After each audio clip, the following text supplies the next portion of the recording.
Pemujaan hewan atau zulatry adalah ritual di mana hewan dianggap sebagai dewa. Penyucian hewan ini merupakan bagian dari berbagai agama kuno. Kota bisa melihat bagaimana sapi dianggap suci dalam agama Hindu serta bangsa Persia kuno, atau kucing yang dianggap suci oleh bangsa Mesir. Tentunya di berbagai belahan dunia, hewan-hewan suci ini dikeramatkan untuk alasan yang berbeda-beda. Gajah, monyet, kucing, sapi merupakan hewan yang dikenal suci bagi negara atau agama tertentu. Namun selain hewan-hewan tadi, ada beberapa hewan lainnya yang tak disangka juga dianggap suci. Inilah informasinya dalam 7 hewan tak lazim yang dianggap suci versi On The Spot.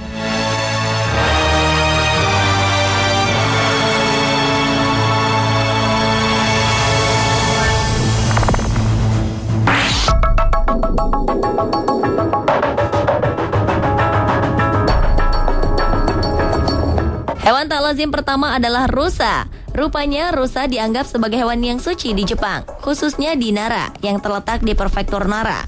Jangankan mengusir kehadiran kumpulan rusa pun dianggap tabu. Tak heran jika di sini rusa tutul menjadi raja jalanan. Menurut legenda setempat, dahulu kala dewa bernama Takemikazuchi datang ke kota ini dengan menunggangi seekor rusa putih. Karena itulah rusa dianggap sebagai hewan suci. Kini mobil pun harus mengalah saat sang rusa tutul tengah melintas. Pada 1880 silam, telah dibangun sebuah taman seluas 600 hektar khusus untuk tempat tinggal bagi 1.200 rusa. Namun karena dianggap suci, kawanan rusa tutul ini dibiarkan turut berkeliaran di tengah kota. Bahkan mereka seringkali terlihat menyeberang jalan di antara mobil yang berlalu lalang. Meski kadang menjadi biang kemacetan, masyarakat di Nara telah terbiasa dengan kehadiran rusa-rusa ini. Di sini tersedia rambu-rambu peringatan yang didirikan untuk mendahulukan rusa menyeberang.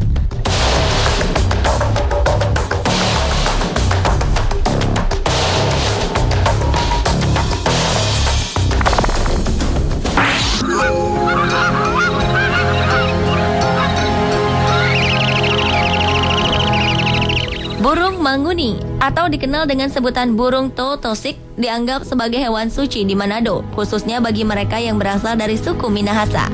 Burung manguni dianggap suci karena diyakini ditugaskan khusus oleh Opo Empung untuk selalu memberi petunjuk kepada orang Manado. Burung ini diyakini memiliki kekuatan gaib.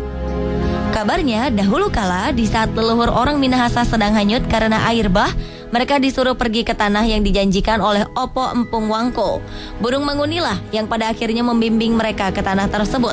Suara burung manguni juga kerap digunakan oleh leluhur orang Minahasa sebagai pertanda. Tanda ini dipakai ketika mereka menemukan tempat baru. Demikian juga menjadi pertanda baik untuk menyerang dalam perang.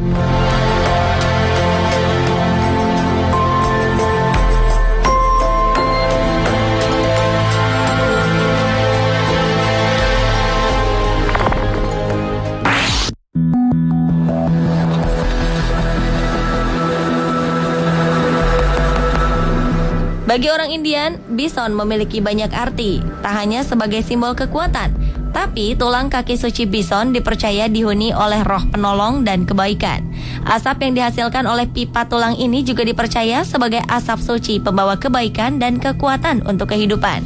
Pipa ini juga dipakai sebagai cenderamata tanda penghargaan, pesan perdamaian, atau kesepakatan kerjasama dengan suku atau bangsa lain yang bersahabat dengan mereka. Karena dianggap begitu keramat, bison atau Yansi dipakai sebagai nama anggota suku mereka. Seorang anak yang namanya terdapat kata Yansi diharapkan akan menjadi anak yang kuat, cepat mencapai kedewasaan berpikir, dan selalu dilindungi roh supranatural dari bison. Kadang mereka juga menambahkan nama Yansi sebagai penghargaan untuk pahlawan dalam peperangan.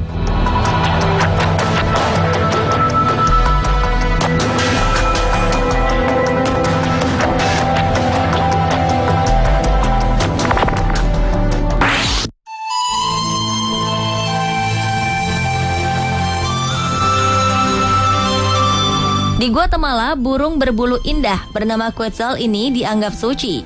Burung yang banyak hidup di daerah hutan hujan tropis ini dipercaya memiliki hubungan langsung dengan para dewa.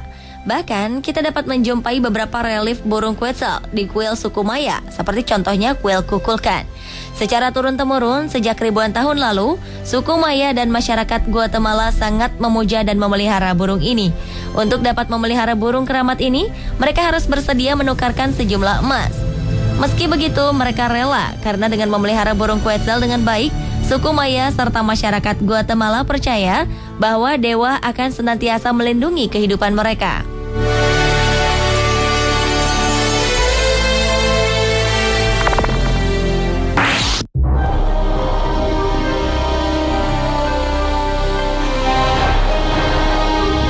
Di India, berbagai tradisi pemujaan hewan memang masih terpelihara hingga kini. Namun, selain gajah atau monyet, ternyata India juga menganggap tikus sebagai hewan suci. Bahkan, sebuah kuil sengaja dibangun dan didedikasikan untuk hewan pengerat ini. Kuil ini memiliki arsitektur indah dengan panel marmer dan ukiran perak. Kuil ini bernama Kuil Karnimata, terletak di Gurun Thar, tepatnya di daerah Bikaner ini, merupakan tempat tinggal bagi tak kurang dari 20.000 ekor tikus yang dipercaya sebagai hewan suci. Tikus-tikus di Karnimata dikenal dengan nama kabas, yang berarti anak kecil. Secara rutin mereka diberi makan berupa biji-bijian, susu, serta kelapa. Tikus-tikus ini dipelihara secara sukarela. Beberapa orang juga tinggal di dalam kuil untuk merawat dan membersihkan bangunan kuil setiap hari. Para pengunjung percaya bahwa sisa makanan para tikus bisa membawa berkah dan nasib baik. Penduduk setempat percaya jika ada tikus yang mati karena ditelantarkan atau dibunuh, maka keberadaannya harus digantikan dengan tikus dari perak atau emas. Mereka juga percaya bahwa tikus-tikus ini dapat melindungi seluruh desa Karnimata.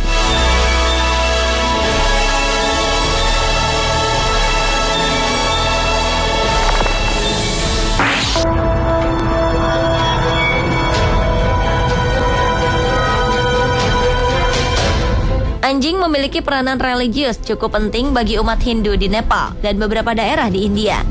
Di sini, anjing sangat dipuja dan disucikan sebagai bagian dari festival 5 hari yang bernama Tihar. Festival ini jatuh di bulan November setiap tahunnya. Masyarakat Hindu percaya bahwa anjing merupakan pembawa pesan dari Yoma, sang dewa kematian. Anjing juga dipercaya menjadi penjaga pintu surga. Karena itu, untuk menghormati anjing yang kelak akan mereka temui di surga, masyarakat Nepal menyelenggarakan Kukur Tihar setiap tanggal 14 November. Kukur Tihar sendiri dalam bahasa Nepal berarti peringatan Hari Anjing. Di hari ini, anjing akan didandani dengan hiasan kepala, dupa, serta dikalungi bunga marigold.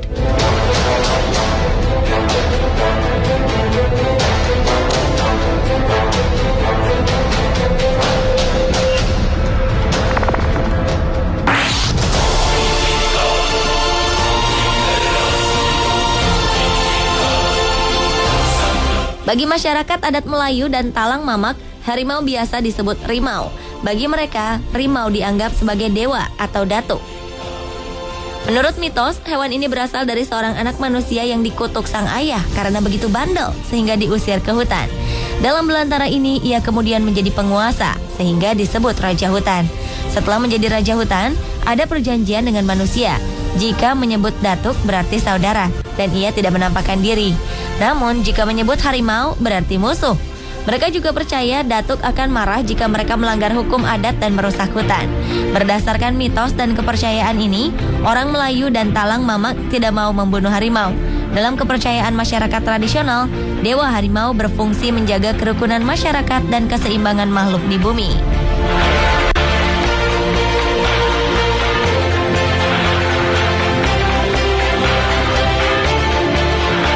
Pemirsa, itulah ketujuh hewan tak lazim yang dianggap suci versi on the spot.